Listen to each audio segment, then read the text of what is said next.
Hello there. My name is Sam Williamson. I'm going to be going over COVID-19 dataset. This data set was taken from the year of 2020, just looking at the last quarter of the year. And it would be comparing mainland China to the United States in terms of confirmed cases, recovered cases, and the instances of death. So let's jump right in.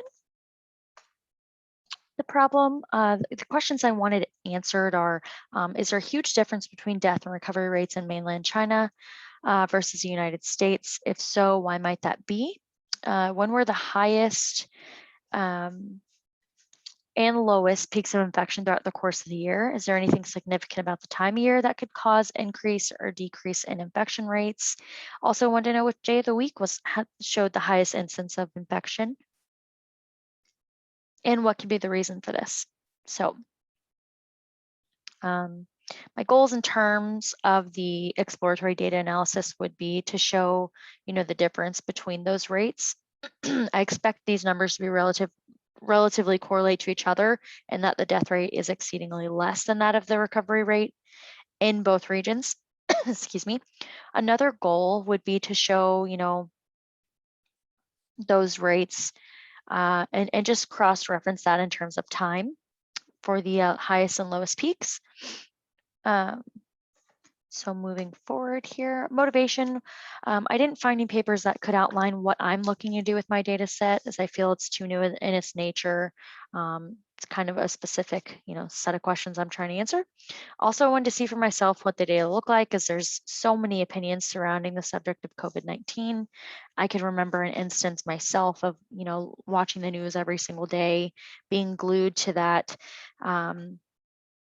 live count of active cases, recovered cases, and deaths.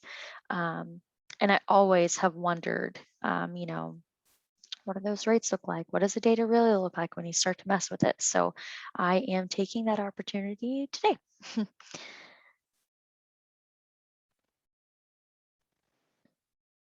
All right, moving right on. Give me 1 minute. Okay, the approach used for the visualizations, I did use pivot tables and charts, histograms, bar charts, scatter plots, both in Excel and Tableau. Did use some functions, max function, and the correlation.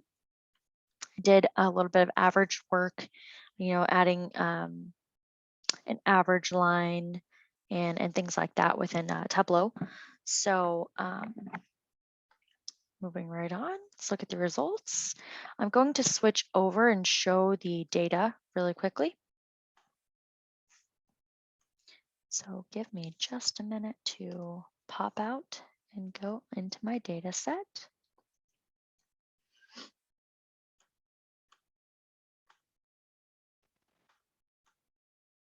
All right.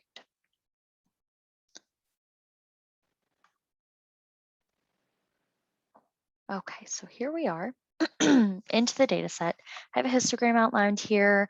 This would be outlining the deaths from March to May.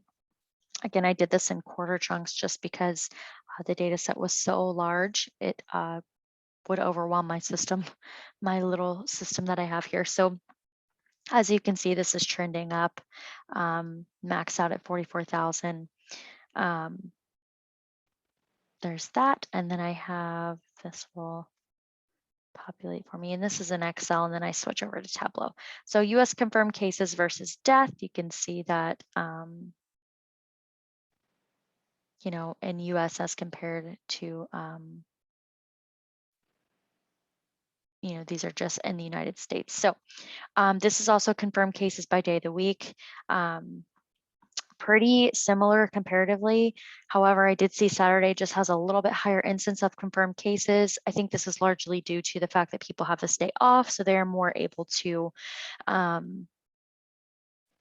get the testing done.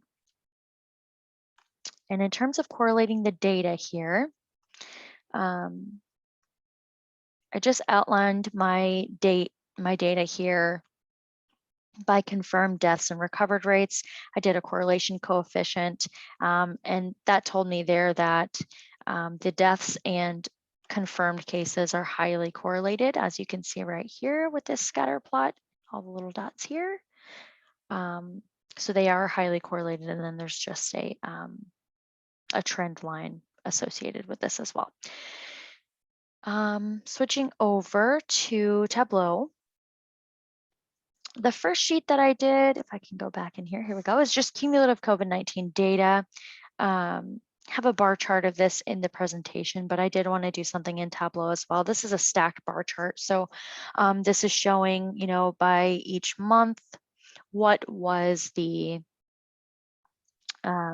recovered, you know, what's the recovered count, what's the death, and then what is the confirmed cases. So by mainland China, United States, showing that the United States had much higher instances. Again, this is all relative because this is in terms of the population size. Mainland China has way more people than the United States do. So that could be the reason the data kind of looks a little skewed. Excuse me. This is also the death versus recovered rates by month.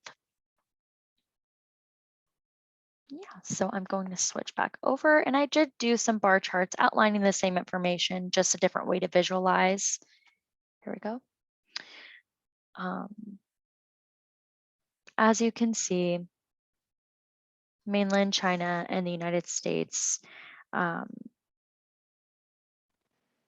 know, share that low instance of the death rate, higher confirmed cases, and then, you know, people do recover. So this is the recovery versus death rate. Their death rates are very relatively low as compared to a very high recovery rate. And then this is another shot of that confirmed cases by day a week. In terms of future work, this data set could be continuously collected and compared year over year to ensure the effectiveness of things like treatments and vaccines. If they compared it over that long amount of time, they'd be able to see like, hey, we're getting a lower trend of our death rate is going down as compared to 2020. Of course. So it could also be used in textbooks to help students visualize the data behind the pandemic. History books especially, I think, to get the point across as to how impactful this pandemic was. I think, you know, the data and visualizing that data in textbooks would be very helpful. And then it could also be further built upon to find out where hotspots exist for emergency preparedness cases, you know, just in case something like this were to happen again. So that is my presentation. Thank you so much.